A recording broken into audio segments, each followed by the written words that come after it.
Jom kita belajar sama-sama. Bismillahirrahmanirrahim. Assalamualaikum warahmatullahi taala wabarakatuh dan selamat sejahtera. Hari ini cikgu akan tunjukkan cara untuk murid bagaimana cara untuk melakukan kerja atau menyiapkan tugasan yang diberi di classwork untuk bahagian Bahasa Melayu Kertas 2 menggunakan Google Jamboard. Sekali lagi cikgu tunjukkan ya. Biasa kalau cikgu bagi kerja, kalau kita tengok di stream, kita akan nampak di situ ada cikgu dah post ya kerja ataupun tugasan BM penulisan kertas 2. Tugas kamu seterusnya mestilah klik di classwork, kemudian klik di tajuk yang ada tajuk pada BM kertas 2 tu BM penulisan kertas 2. Selepas tu kamu view assignment. Nampak ya situ? View assignment. Ya. Maknanya tugasan yang telah cikgu bagi. Kemudian kamu pergi di your work. Nampak your work ni? Ya. Okey, terus ke your work. Klik di situ. Tunggu sekejap. Loading. Okey, seterusnya akan pergi ke tugasan yang telah cikgu berikan. Okey. Kemudian kamu pergi ke kamu dah nampak di sini ya, arahannya ialah tulis 5 idea tersirat berdasarkan idea tersurat yang ada dalam gambar. Kamu pergi ke sticky note. Nampak ya? Sticky note. Kamu boleh tukar warna lain ke yang kamu suka. Yang pertama, kamu tengoklah situ.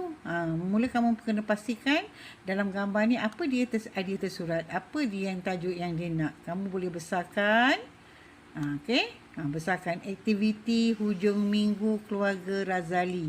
Ya, yang pertama ya menolong ibu membuat kerja rumah ataupun menolong ibu memasak.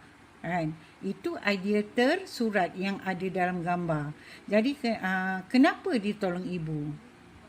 Kan? Mesti nyatakan apa sebab dia tolong ibu. Jadi bila kita nampak idea, mestilah kalau kita nak tolong ibu biasanya apa dia?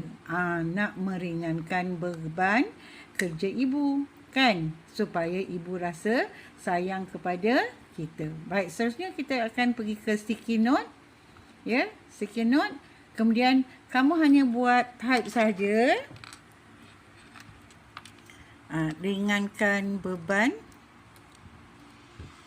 Tulisan besar tu kita buat dengan tulisan kecil saja. Ringankan beban ibu. Itu idea tersirat. Ya, idea tersurat cikgu tak nak. Cikgu nak idea tersirat saja. Okey. Dah siap satu. Okey, yang kedua, pergi kat sticky note lagi sekali.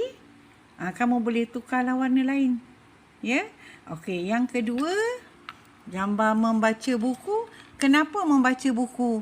Menambah ilmu pengetahuan. Itu saya idea tersirat. Okey. Cikgu harap kamu dapat faham dan boleh seterusnya buat idea yang kelima, menonton televisyen ke ataupun kita tengok sini. Tak jelas kita boleh besarkan. Dia buat kerja apa? Oh, dia melayari internet. Kenapa melayari internet? Kemudian yang seterusnya menolong mengemas dan membersihkan rumah. Kenapa? Lepas tu ayah menonton televisyen, ya, menonton berita. Kenapa? Itu yang nak tahu tu kenapa. Di situlah idea tersirat. Selepas siap, ya, kamu mestilah buat make a copy dulu, ya, kemudian share it with the same people. Klik OK.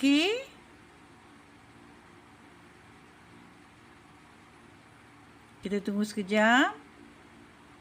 Dah make a copy. Tengok keluar balik. Ya. Ini cikgu bagi 2. Ya, yang idea ketiga, keempat dan kelima kamu kena teruskanlah ya, buat terus. Kemudian share.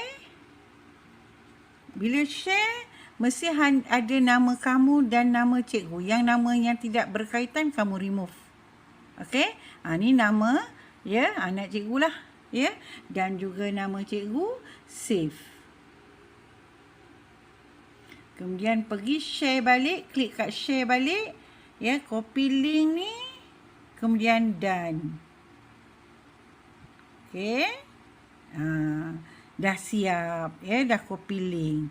Kemudian kamu pergi ke tugasan kamu yang ada your work kat sini. Add or create, pergi dekat link. Ya. Kemudian paste. Paste link tu, kemudian add link.